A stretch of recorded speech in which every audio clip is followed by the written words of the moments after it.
El Ministerio de Curación, capítulo 25, Los extremos en la alimentación. Grabación 954. Adelante, Pastor Diego Zapata, el tiempo es para usted.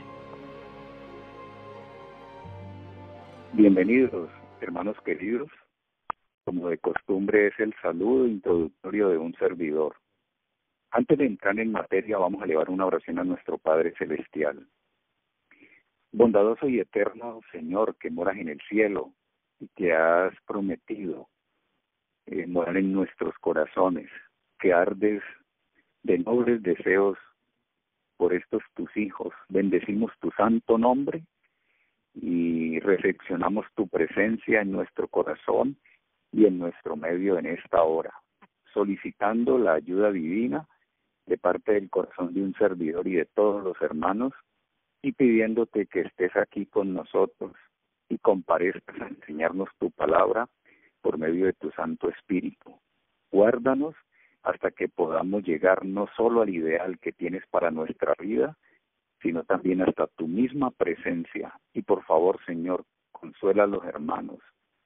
Asístenos en sus diferentes angustias, necesidades y problemas que ellos tienen, bien de índole personal, familiar o de otra índole. Te ruego que por favor seas con ellos y les des en el corazón esperanza y puedan encontrar en Jesús no solamente respuestas, sino que Él también se ha ofrecido como tabla de salvación. Perdona nuestras faltas y anímanos en este momento de la semana cuando ya vislumbramos venir el sábado. Muchas gracias por esta oferta y gracias por tu amor. En el nombre de Jesús, nuestro Salvador. Amén.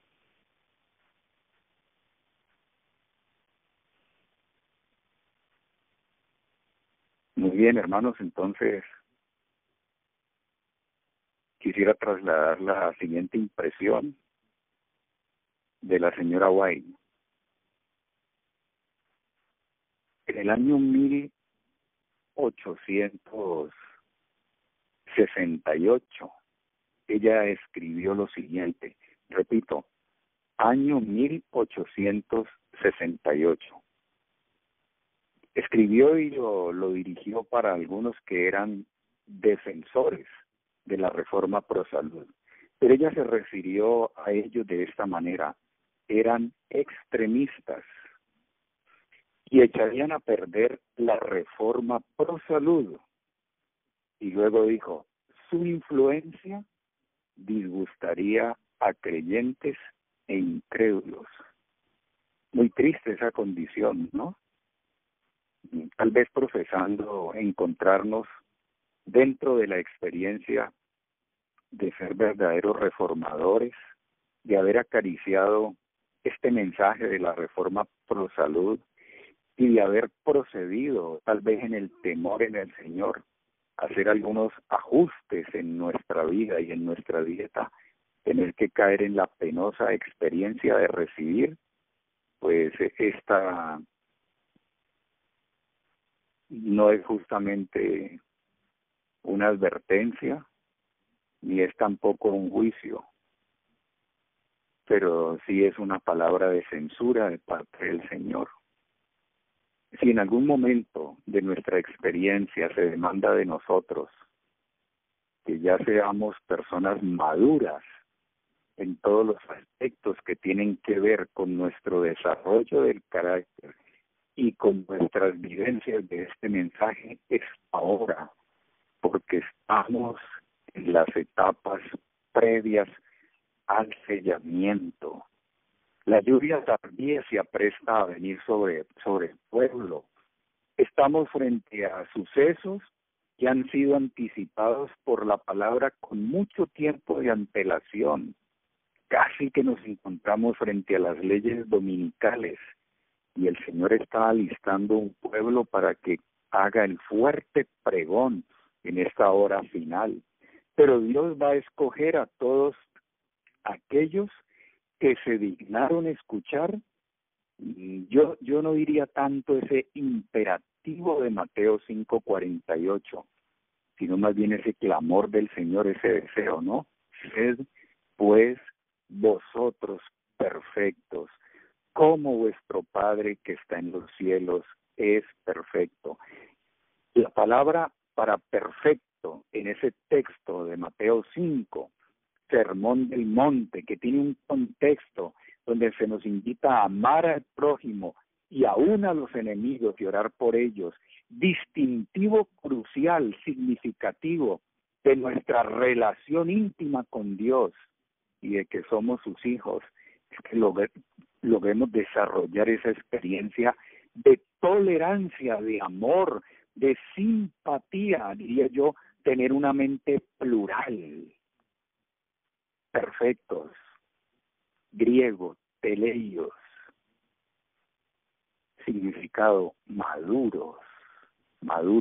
Hace rato tuvimos que haber trascendido las experiencias del fanatismo y de los extremismos. Hace mucho tiempo debió quedar atrás esa fusión de sentimientos que nos llevaron a hacer tanto daño, sino a los demás, por lo menos a los que conviven más cerca de nosotros. Porque en medio de todo este boom que ocurrió en algún momento, por lo menos por acá, en estos países latinoamericanos, cometimos muchos errores y se cometieron. Pero hemos estado aprendiendo de las circunstancias, hemos querido realmente ya franquear esos límites, ubicarnos en otra experiencia y haber dejado atrás todo aquello pues, que realmente, aun cuando nos parecía de peso y valor, hoy por hoy encontramos que estaba descontextualizado.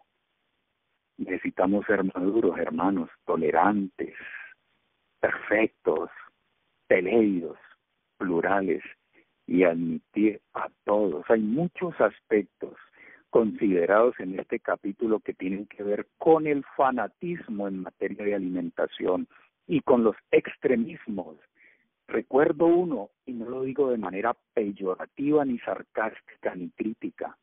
Se pusieron blancos, pálidos, con una coloración casi que cetrina, parecían sepulcros blanqueados. Y sola y sencillamente porque abogaban por una reforma alimentaria basada sola y sencillamente en un tubérculo, que era lo más parecido en teoría a la dieta original del huerto. Yo me pregunto ahora, ¿no? ¿Qué habrá sido de todos aquellos que interiorizaron ese tipo de grupos y de vivencias? Con toda razón, en 1868, Elena White escribió acerca de los tales que eran extremistas y echarían a perder la reforma pro salud. Su influencia disgustaría a creyentes e incrédulos. Así que vamos a tener mucho cuidado con eso, hermanos. Vamos a pedirle al Señor que nos ayude a ser plurales. Vamos a pedirle al Señor que nos ayude a atender estas recomendaciones que a través del espíritu de profecía brotan. Vamos a pedirle al Señor que nos proteja para no dejar esta sensación en la mente de nuestros hijos y de nuestros aquellos que participan de nuestras mismas creencias religiosas, mis hermanos.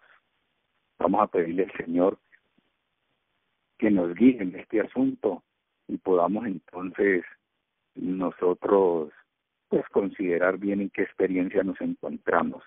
Vamos al capítulo 2:45. Primera línea, no todos los que aseveran creer en la reforma alimenticia son realmente reformadores. Si ya en 1868 decía ella eso, ¿cómo será ese asunto ahora, no? Cuando esto se ha vuelto realmente añicos. Tantas corrientes que brotan en torno a lo que es la parte alimentaria. Yo he escuchado de todo. Uno le queda muy difícil a uno si no se ampara en libros como el Consejo sobre el régimen alimenticio, realmente no ser llevado por una corriente de esas. Se habla de una cosa, de otra. Voy a evitar decir cuáles son esas posiciones para no ir a herir la susceptibilidad de nadie hoy. Así que voy a evitarla, pero yo creo que todos ustedes han sido expuestos de alguna manera a ese cruce que en materia de alimentación y doctrinal nos vemos expuestos cada día. Entonces Elena White, con esa mirada hacia el futuro, ¿no?, que el Señor le permitió, escribió que no todos los que se verán creer en la reforma alimenticia son realmente reformadores. Y antes de continuar con algunos aspectos del capítulo en estudio, quisiera trasladar hasta todos ustedes algunas recomendaciones que ella hizo para que nosotros nos moviéramos dentro de un marco de seguridad. Ella expuso varios puntos, así que los deja a la consideración de todos nosotros. Vuelvo a decirlo para que no lleguemos a estas instancias.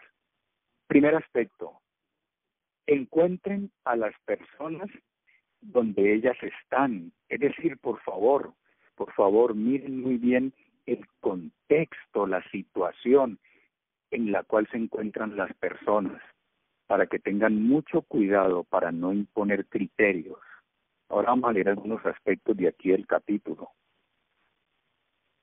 Segundo aspecto que ella propone: concédasele a otros tanto tiempo como nosotros lo hemos necesitado. ¿Verdad que la reforma es progresiva? Sí, justamente en la página 247 lo dice. La reforma alimenticia debe ser progresiva, dice el segundo párrafo de esa página. A medida que van aumentando las enfermedades en los animales, el uso de leche y huevos se vuelve más peligroso. Conviene tratar de sustituirlos con comestibles saludables y baratos.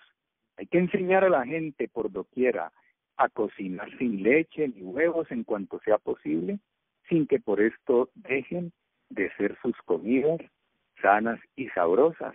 Entonces, esto demanda tiempo, y en ese sentido tenemos que ser muy cuidadosos, ¿no? Entonces, toda la recomendación va muy al punto. Concédanle a los demás tanto tiempo como nosotros lo hemos necesitado para poder llegar a una comprensión más cabal del tema. Tercer aspecto que no debemos pasar por alto.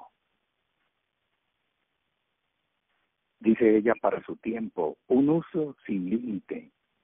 Para su tiempo, hermanos, para el tiempo de ella.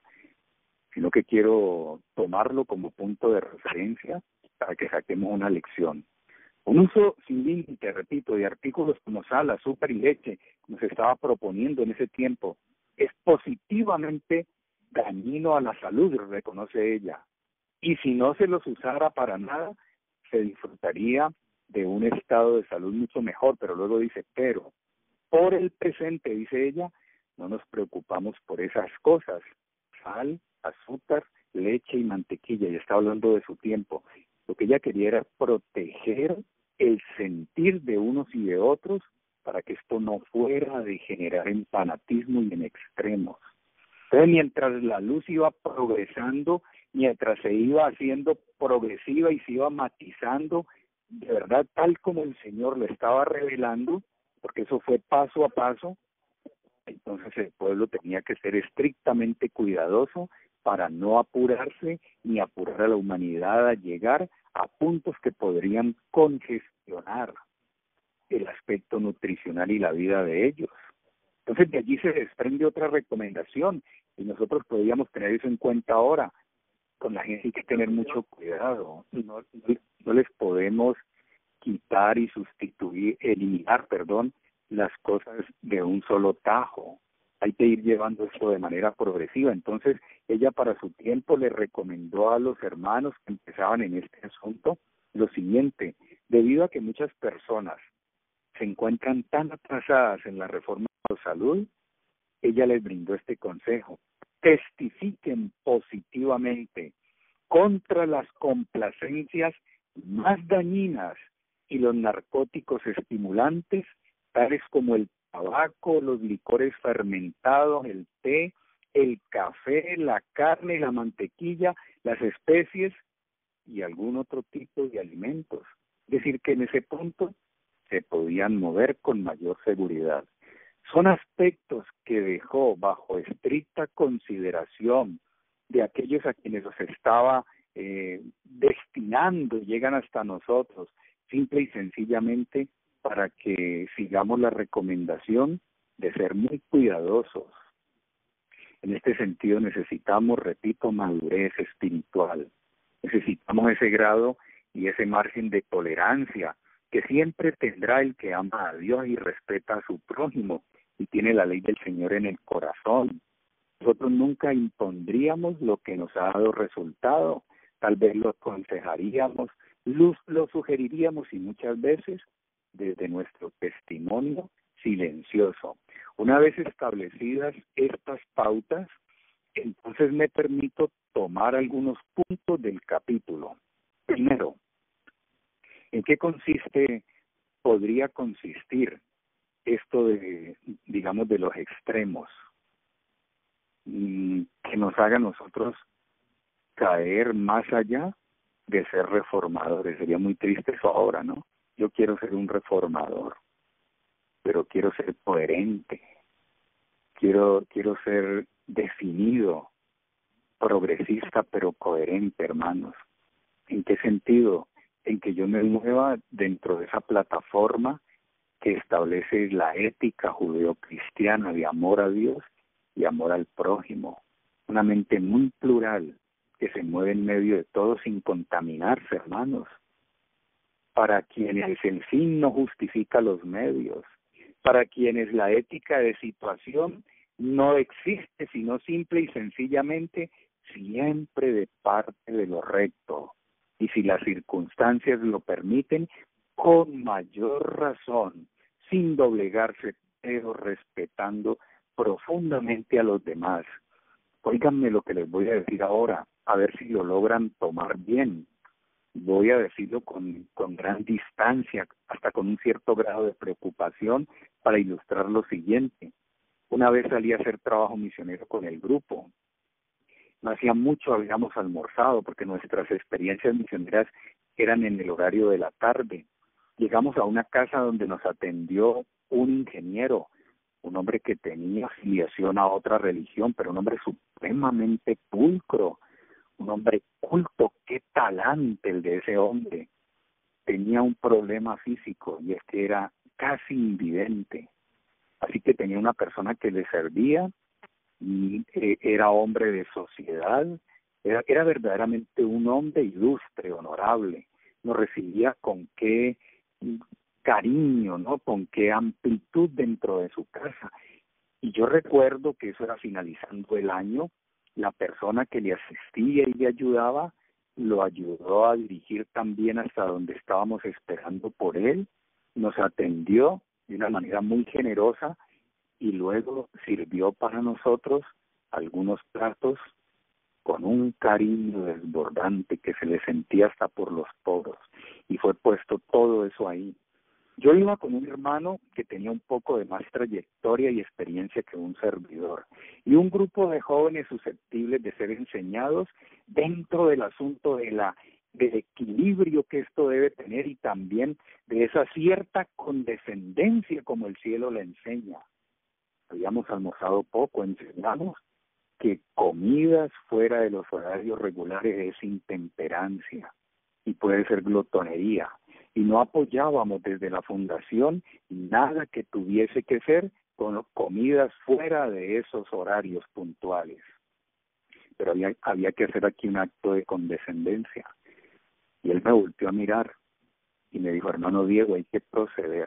Vamos a escoger de lo que nos han servido aquello que convenga a nuestros principios y se ajuste.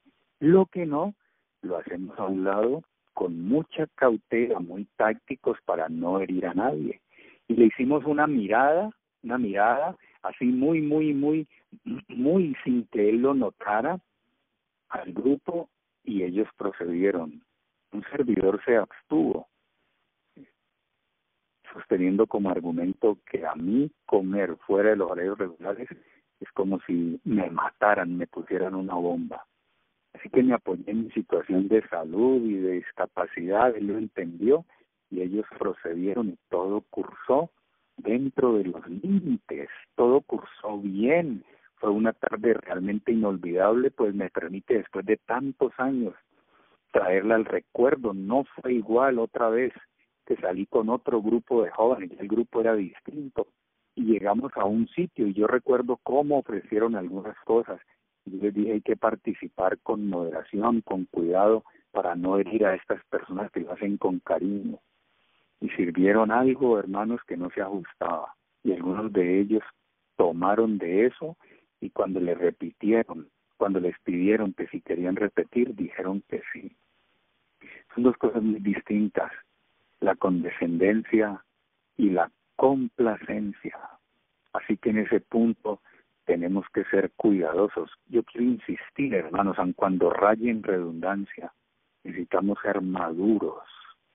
Necesitamos aceptar a las personas como son. Necesitamos aprender a darle un margen de flexibilidad al asunto cuando las circunstancias tal vez lo exijan, cuando no haya principios de por medio. Esto sí que es duro resolverlo uno. Yo pienso que cada uno tiene que hacerlo de la mano del Señor. Algunos se vuelven supremamente estrictos, radicales en este punto y diría yo hasta refractarios. Y es pecado si alguien se mueve de eso. En esto necesitamos estar asegurados en el Señor.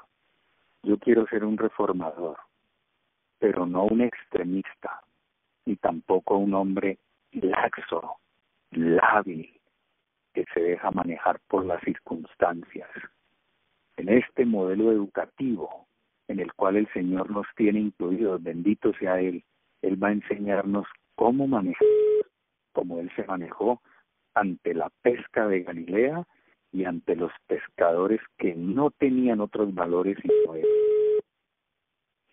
De este capítulo se desprende ahora lo siguiente de una manera muy puntual de manera que no vamos a proceder. ¿En qué sentido podemos ser estrictos, lejos de ser reformadores,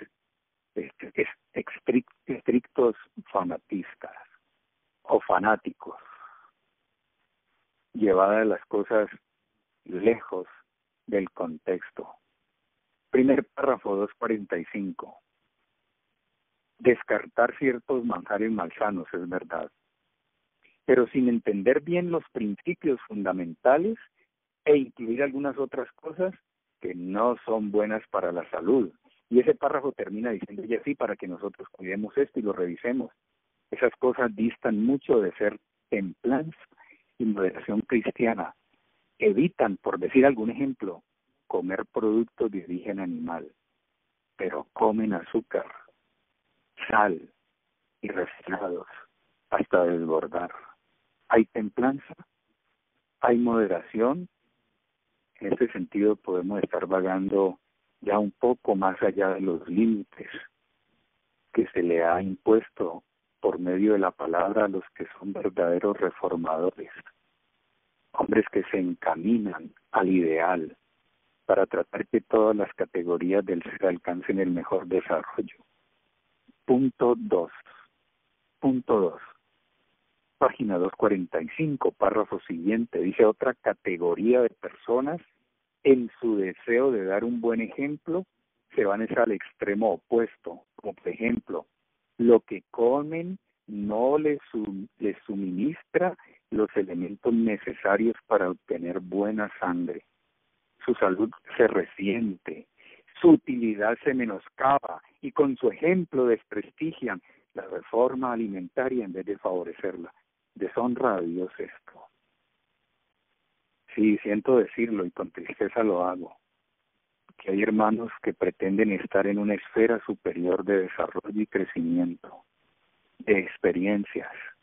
Para ellos ya el problema del apetito no lo es, lo de la comida tampoco. Y han llegado a considerar que con cualquier cosa que coman en ese día están lejos de aquellas experiencias de los otros que se sirven la comida en horarios regulares. ¿Y qué? De dejar el cuerpo carente de los nutrientes, hacer una depreciación de tipo nutricional. ¿Se honra a Dios con eso? se honra la reforma. Miren que estos dos puntos tan sencillos en los cuales podemos caer, más en algunos otros que sigue sosteniendo el capítulo, podemos ser un baldón para esta causa. O si me permiten expresarlo un poco más cercano a todos, un desprestigio y un oprobio, porque con nuestra figura se desmiente este argumento de Dios para poder restaurar su imagen en el hombre y para poder devolverlo al plano de la salud, de la utilidad y de la felicidad. Mal empleados los dos aspectos estos nos dejan fuera de estar dentro del grupo de reformadores por lo menos momentáneamente. Párrafo siguiente, aparece la tercera impresión que deja Elena White con respecto a los que le pueden hacer daño o le podemos hacer daño a este asunto, si es que nuestra experiencia, ¿no? Vamos a reconocerlo hoy. Dice, otros piensan que por el hecho de que la salud exige una alimentación sencilla, pues entonces ahora abandonan toda preocupación por la elección y también por la preparación de los alimentos. Si algo hay que atrae al público de estos lugares concurridísimos, gracias a Dios, es que encuentran los alimentos ricos y saludables. No vamos a hablar en términos de suculentos, que cautivan el paladar de los individuos y los hacen comer de manera descontrolada, pero tampoco podemos llegar al punto de que sean desabridos, sin gusto y sin una preparación eficaz y una adecuada que atienda no solamente el componente nutricional como tal, sino también las mezclas en cuanto a los alimentos y también a los colores. Esas ensaladas, qué sé yo, con 3, 4 colores distintos, donde el verde, el rojo, el amarillo y tal vez el blanco de una cebolla cabezona, como le llamamos, o de huevo, como le llaman otros, o tal vez el rojizo de una remolacha, hacen un contraste y brindan un matiz que es justamente lo que le da ese diseño espectacular ante los ojos y lo hace verdaderamente provocativo. La persona comienza a través de sus papilas a segregar saliva y anhelar el producto porque entra por los ojos y bajo ese excitante se predispone el organismo para participar de él. Un no sé qué, que es donde recibimos la gente, tenemos que considerar para hacer esto atractivo a ellos, sin complacer. Pero aquí está diciendo muy claro, otros de aquellos que pretenden ser reformadores, creen que no es necesario ya preocuparse ni por la elección, ni por la preparación de los alimentos. Ese sería el punto 3 que ella está mencionando, y las dos líneas siguientes del párrafo de esa página 245 está en armonía con el segundo punto que les mencioné. Dice, algunos se sujetan a un régimen alimenticio escaso que no les ofrece una variedad suficiente para suplir lo que necesita el organismo, y entonces sufren las consecuencias y dañan y ocasionan perjuicio al mensaje. Sed pues vosotros maduros como vuestro Padre que está en los cielos. Avanzamos al cuarto punto, y de este he capturado 2 en este capítulo. Cuarto punto, que tiene que ver con extremos. Último párrafo de la página 245. Los que solo tienen un conocimiento incompleto de los principios de la reforma son muchas veces los más intransigentes. Qué palabra tan dura. Menos mal que no se ha salido de mis labios. La he leído textualmente, intransigencia. Eso es fanatismo religioso. Eso sí que despierta oprobio. Eso sí que trae ridículo y dedo escarnecedor. eso sí que denosta nuestro mensaje. ¿En qué sentido? Miren como ella dice, se tornan intransigentes, no solo al practicar sus opiniones, sino que insisten en imponerlas a sus familias y vecinos. Para mí es tan triste cuando veo que a un tutor las personas le corren cuando él está presente. Pero una vez desaparece, sí, o a un líder o a un director, sea como se llame, pero una vez desaparece, entra como el relax en la mente de los que conforman el grupo. Pero apenas llega él, se ponen como en orden, afilan las filas, toman sus puntos de partida. Yo no miraría tanto como una deficiencia de grupo, sino más bien una situación del líder que de alguna forma está tratando de hacerse célebre bajo la medida de la imposición. Tal vez desconocer un poco de la tolerancia y la manera como presenta el asunto se torna enteramente restrictivo y castrante. Y entonces los que son, permítanme utilizar este término, los que son subalternos, entran como en una especie de miedo. Es un respeto fingido, entre comillas. Y cuando la persona se va, se sienten como con más libertad, no para transgredir, sino como que encuentran un ambiente más sano y más flexible para poderse mover. Qué triste es, hermanos, que en algunos hogares tal vez le hemos brindado esta óptica y esta impresión a nuestros hijitos, ¿no? Entonces apenas viene el padre, se esconden. Para mí es una señal de emergencia, es una luz roja encendida, una señal de alerta, cuando los hijos proceden de esa manera. Ellos son pecadores, pero hay algo en el talante del padre, del tutor o del líder, que está prácticamente ocasionando este tipo de respuestas. Elena White dice, ellos son intransigentes al practicar sus opiniones, pero insisten en imponerlas a sus familias y vecinos.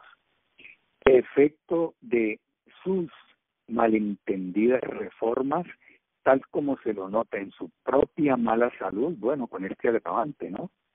Y con los esfuerzos que hacen para obligar a los demás a aceptar sus puntos de vista, van a darle a muchos una idea falsa de lo que es reforma alimenticia y los inducen a desecharla por completo. Una vez escuché a un muchacho con buena intención, él estaba muy joven, prácticamente que era un primíparo en esto, déjeme decirlo así, como que se iniciaba, y fue a una iglesia a presentar el tema de la reforma.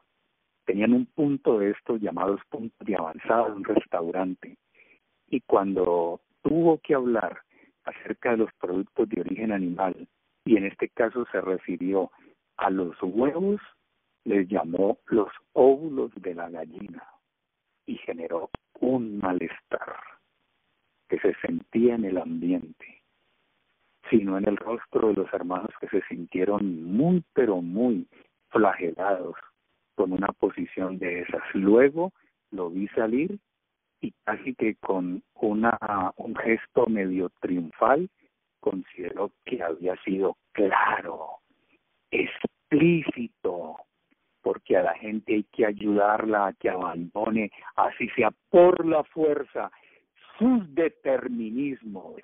Yo no creo en eso, hermano. Como escribió A.T. Jones, individualidad en religión. Me encanta respetar eso. Yo trato de no adherir a nadie, y si alguna cosa se me escapa es porque soy humano. Pero yo no creo que ustedes hayan sentido que en medio de algunos puntos de vista que expongo por momentos con cierto ardor y vehemencia, ¿no? Si es que eso existe, yo no lo puedo evaluar, porque uno mismo no se puede evaluar a sí mismo, tal vez. Pero nunca he querido ni imponer, ni herir, ni tampoco obligar. Quisiera que mi voz, como la de Jesús, utilizara siempre la forma de la persuasión y del ruego o del testimonio silencioso, maduros. Cuando yo termine de leer esto, les quiero hacer una pregunta al respecto. Avanzo aquí en la página 246 al otro punto de este cuarto. Dice, en la reforma alimenticia tiene que haber un verdadero sentido común. Si leímos ahora en las recomendaciones que también hizo Elena White por allá en 1860 y pico. El asunto debe ser estudiado con amplitud, profundidad, y nadie debería criticar a los demás porque sus prácticas no armonizan con las suyas. Recuerden que esto de la revelación es a cada individuo y a cada individuo le llega su momento. Nosotros no estamos en condiciones de determinar cuándo Dios iluminó la conciencia y la senda de un hombre para ahora pedirle que ande conforme a ello. Ni Dios lo hace. Individualidad. Sigue diciendo, es imposible prescribir una regla invariable para regular los hábitos de cada cual y nadie debe erigirse como un juez. No todos pueden comer lo mismo. Yo no puedo comer lo de ustedes. Sirven leguminosas secas y para mí son una bomba al colon. Yo no como eso. Y el gluten para mí, a la villa, hermanos. Y el carne, yo no participo de eso. Tal vez ocasionalmente para no utilizar lo absoluto, porque uno se puede equivocar.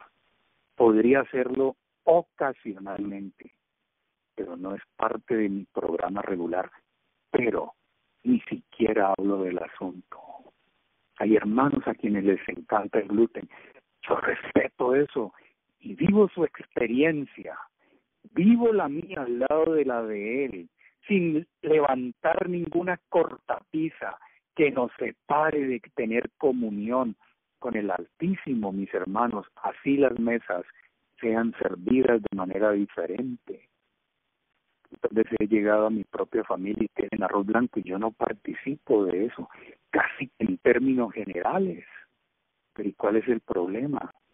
Mi papá se lo come y va a la iglesia, y yo no me lo como y voy a la iglesia. ¿Qué hace la diferencia? Sino eso que hay allá en el fondo del alma, que solo lo puede ver Dios, y lo juzga el 10º mandamiento, la motivación, la intención, porque todo lo que no es de fe es pecado. Si como arroz integral y no es de fe, es pecado. Ahí hay orgullo y suficiencia. Ahí hay discriminación. Allí hay una segregación. Allí hay unas esferas y unas castas que se erigen. Y una jerarquía que me hace a mí pensar que el que come integral está en un grado de desarrollo superior. Yo no sé eso. Luego dice, ciertos alimentos que son apetitosos y saludables para algunos, bien pueden ser desabridos o hasta nocivos para otros. Algunos no pueden tomar leche mientras que a otros les va bien. Algunos no pueden digerir guisantes ni judías, o para otros son saludables. Para algunos las preparaciones de cereales poco refinados son un buen alimento, mientras que otros no los pueden comer. De manera que este cuarto punto nos está llamando a la pluralidad, al pluralismo ideológico, y en este sentido nutricional hay que tenerlo en cuenta. Yo no quiero pasar por alto, antes de ir al punto quinto, ahí mismo en la página 246, un aspecto que le está dando amplitud y una generosidad explicativa a cómo podemos nosotros realmente caer en esto de los excesos. Dice así, algunos evitan los extremos y no incurren en la licencia ni en la restricción. Escogen su alimento no meramente para agradar al paladar, sino para reconstituir el cuerpo. Procuran conservar todas sus facultades en la mejor condición posible para prestar el mayor servicio a Dios y a los hombres. Saben someter su apetito a la razón y a la conciencia y son recompensados con la salud del cuerpo y mente. Aunque no imponen sus opiniones a los demás ni los ofenden, su ejemplo es un testimonio en favor los principios correctos, esas personas ejercen una extensa influencia para el bien, están en los extremos, se conservan en la línea. Qué difícil es ser equilibrado y rectilíneo en esto. Miren ustedes la manera como en medio del desarrollo de estos puntos sencillos, Elena White va presentando los contrastes. Sería obvia la respuesta que partiría del corazón y de los labios de todos nosotros a esta pregunta: ¿en qué grupo queremos estar? A mí me encantaría, y voy a repetir esto, los que entienden debidamente las leyes de la salud, recuerden que los entendidos entenderán, y que se dejan dirigir por buenos principios, yo diría, por el agape de Dios. Evitan los extremos y no incurren en licencia ni en restricción, ni muy, ni tan. No son tan flexibles hasta rayar en complacencia, pero no son tan rígidos y flexibles como para llegar al punto. ¿Por qué le preguntaba? De evitar ser condescendientes. Escogen su alimento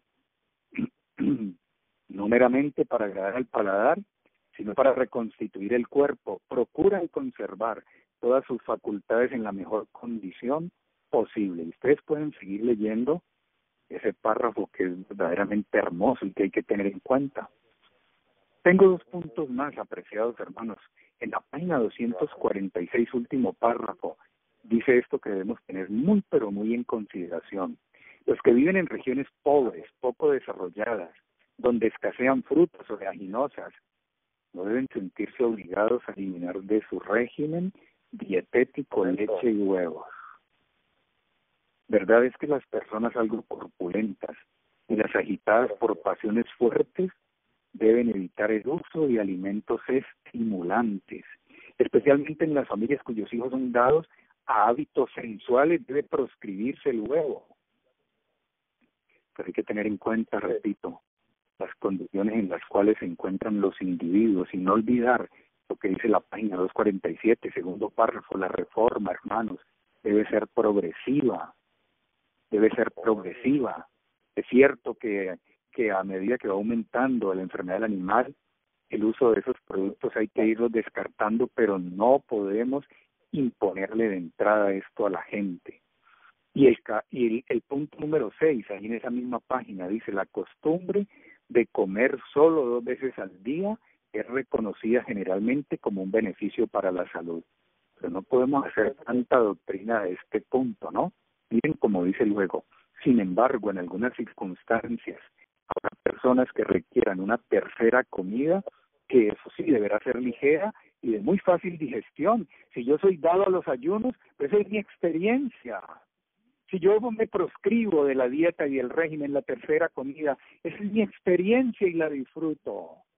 Pero uno come por conciencia y otro no come por conciencia, pero ambos le deben dar cuenta a Dios, hermano. De manera, apreciados hermanos, que en este último punto, son 6 los que he tratado de encontrar, se nos está llamando mucho la atención a la costumbre de comer solo 2 veces por día. Y ella es muy clara y explícita cuando dice que habrá circunstancias bajo las cuales alguna persona requiere de eso. La recomendación siempre es reluciente: 2 comidas mejores que 3. Yo he estado considerando algunos otros pasajes que son complementarios a estos puntos que ella propone aquí, y dentro de esos aspectos que ella menciona, encontré el caso de un hombre que era supremamente estricto, pero en su relación con la esposa, y de especial manera en los excesos que él cometía, en esos privilegios conyugales. No sé cómo saltó eso a la luz pública, será por lo que ella es inspirada por Dios, pero denotaba tanto problema en la salud él y ella.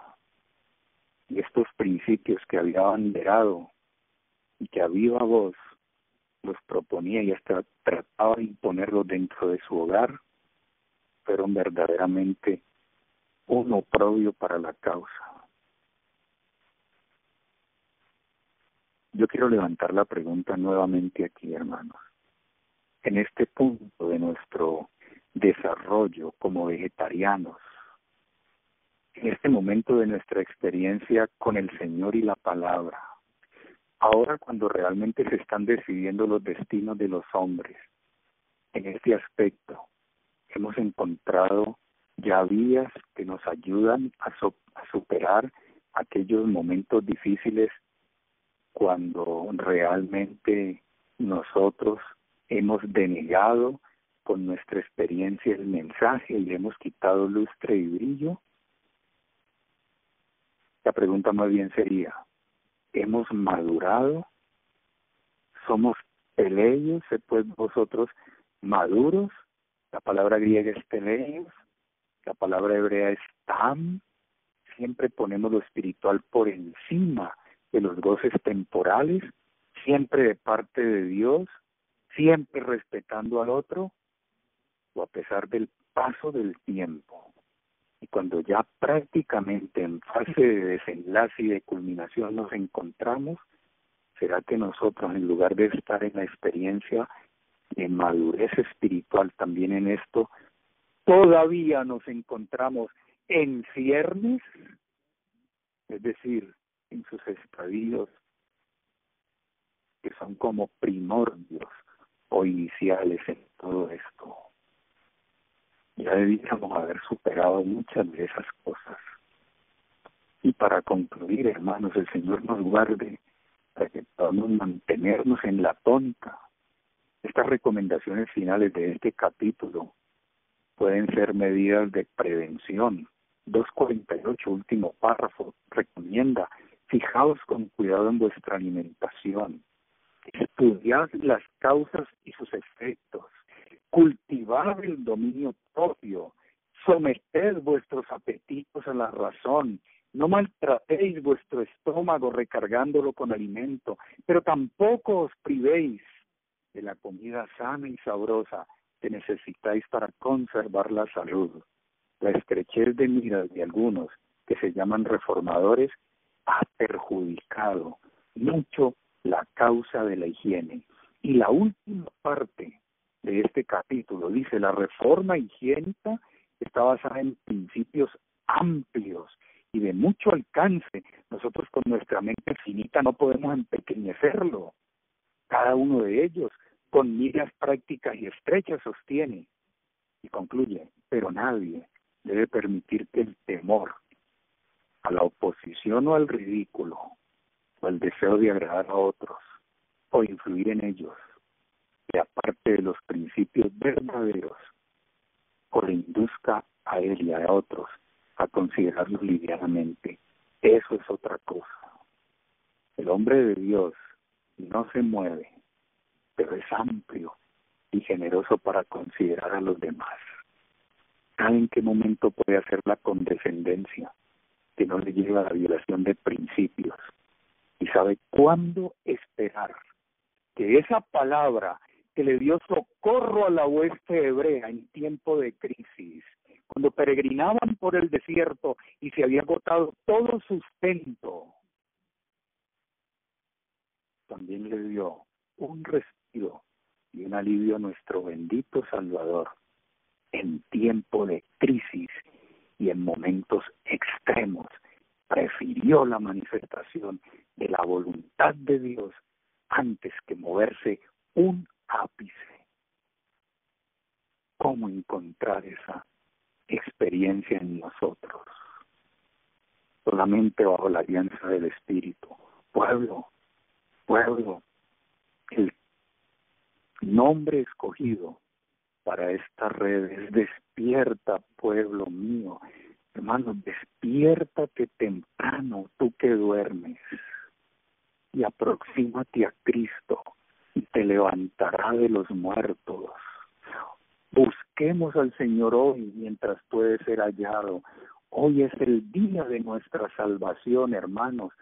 No empleemos estos recursos que a manera de capital en materia del tiempo que es medible. El cronos, recuerda en griego, el cronos, el tiempo mensurable o medible, pasa imperceptiblemente. Pero el otro tiempo, llamado el tiempo de oportunidad, el kairos, también se pasa, concomitante el uno con el otro. ¿Cómo debería encontrarnos cada día de rodillas, cuando toda otra voz calla? Y ahí en el silencio esperamos. Ese silencio hace más perceptible la voz de Dios. Cuánta protección nos brindaría el Señor, pero cuánta profundidad para amar a los demás, para no imponer ni para doblegarnos cuando las circunstancias nos invitan a abandonar al Dios de nuestros padres y la palabra donde Él se para. Allí donde Él dejó su palabra, ahí está siempre. ¿Cómo hacer para equilibrar eso? Los que se dejan gobernar por los buenos principios defenderán firme y resueltamente lo correcto, pero en todas sus relaciones sociales darán prueba de generosidad, espíritu cristiano y de verdadera moderación. Yo quiero estar en el grupo de los maduros. Ya no quisiera encontrarme en el grupo de los que están apenas en ciernes, a pesar de todo el paso de este tiempo. Sin embargo, si encontramos el punto de partida hoy, siempre será válido. Como dicen por acá, más vale tarde que nunca. El Señor nos ayude a establecer los límites dentro de los cuales nos podemos mover y de tal manera que honremos a Dios y representemos debidamente este mensaje que es para salvación. Dios nos guarde y nos tenga en sus noticias en este día, hermanos.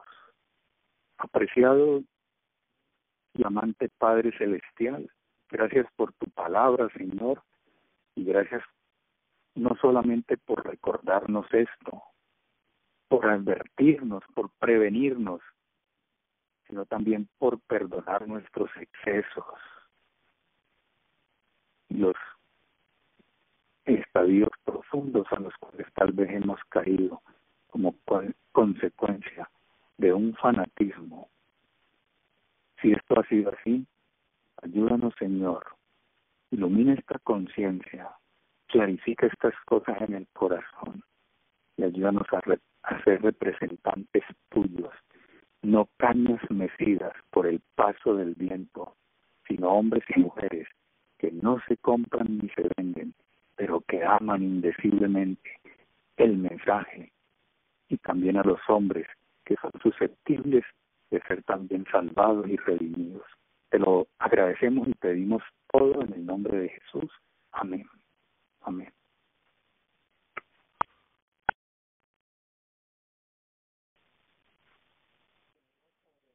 Adelante, pastor.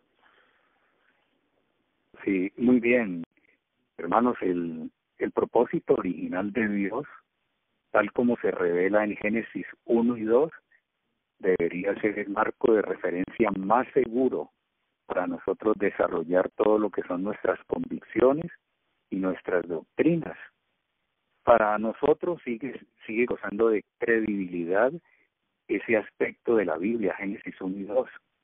Lo seguimos considerando con el grado de literalidad que al mismo le corresponde por derecho propio. Hay algunos que ya no se atreven ni siquiera a creer en eso, que forman parte de la alta crítica, ¿no?, a lo que son algunas posiciones de la Biblia. Pero nosotros nos mantenemos en ese margen de seguridad que nos brinda Génesis 1 y 2, y entonces recordando que en el plan original Dios trajo toda la existencia por el poder de su palabra, tanto las formas vivas que brotan de la tierra, llamadas vegetales, plantas, etcétera, como también toda forma viviente de las aguas, del aire y de la tierra misma, que serían en este caso los animales y seres irracionales, y formas más sencillas de vida, hasta llegar a la corona de la creación que es el hombre. Y para todos, es decir, los que son dependientes y subsisten de las plantas verdes, que eran originalmente los productores, los demás todos caíamos en el plano de consumidores, tanto el hombre como los demás animales. Por lo tanto, el hombre y los animales, Dios les prescribió la dieta en el huerto, la dieta original. Ya eso lo hemos discutido, Génesis 1:29, lo que brota de la tierra sería el alimento para unos y otros. Entonces, cada una de las formas vivientes, cada uno de los seres que Dios creó tenía un papel. Y estas cosas hay que también aceptarlas hay veces por la fe, ¿no? Tenía un papel, pero digamos, ella expresa exactamente lo de las vacas y las gallinas. El plan original de Dios nunca contempló que el hombre sacrificara una vida inocente para alimentarse a expensas de ese animal muerto. Nunca fue el plan de Dios, de manera que la gallina tenía un sitial dentro de la trama, y las vacas también lo tenían, y todos aquellos otros animales cumplían un papel, como lo cumplía también el hombre, como cabeza de la creación, pero nunca fue el objeto de que el hombre se alimentara de ello. Ya hemos considerado que posterior al diluvio, por las condiciones de la tierra y de especial manera por la torpeza y terquedad que había en el corazón de los hijos de Israel, Dios se mostró enteramente permisivo y tuvo que flexibilizar la cosa para mostrarles a ellos las funestas consecuencias de acceder a un gusto que no estaba en armonía con el apetito. Y a través de toda la historia nos ha venido enseñando eso, cómo decreció el pronóstico de vida en la humanidad a partir del momento cuando empezó a alimentarse con productos de origen animal, con cárnico en este caso. Pero hay que decirle a las personas con mucho cuidado, pues, que no fue el programa de Dios originalmente, y dejarlos entonces hasta que el Espíritu Santo les brinde a ellos la convicción y les haga aterrizar ideas en lo que el registro bíblico plantea y presenta. Esto es un conflicto que nunca va a terminar, porque el diablo ha exacerbado las inclinaciones, las pasiones y las apetencias de los hombres, y porque la ciencia le ha vendido también criterios a los hombres que es imposible llevar adelante una dieta vegetariana dentro de lo que son los límites de la normalidad y la salud, y entonces la gente le apuesta más o a sus gustos o al criterio de la ciencia que lo que a la palabra de Dios dice. En esto tampoco tiene que haber en el corazón nuestro argumentos para contender, ni para hacer fricciones, ni para hacer quejeros derechos. Nosotros vivimos nuestras cosas bajo la convicción que da el Espíritu y la palabra del Señor. Muchas gracias a todos, les deseo un feliz sábado, que el Señor me los guarde y sigamos orando por este proyecto, por todas nuestras necesidades, y les espero como de costumbre el lunes próximo con la ayuda del Señor. Un feliz día de preparación para todos los hermanos.